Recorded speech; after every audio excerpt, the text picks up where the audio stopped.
Мұқағали Мақатаев дейтін еді қарт ақын.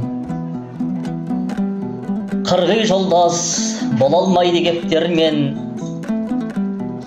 себебі ол кептеретін жек көрген, қой қоралас бола алмайды қасқырмен, қасқырлардан көресіні көп көрген. Көбелектер бірге ұшпайды кептермен, кептерлерде көбелекті жек көрген. Мысықтармен ойнамайды тышқандар, ойнаймын деп, омақасын деп көлген. Тіршілікте тамақты кім жек көрген, қу тіршілік соныменен шектелген. Қыбыр тауып, торғай жұтқан жыланды, ебін тауып, құмырсқалар бөктерген.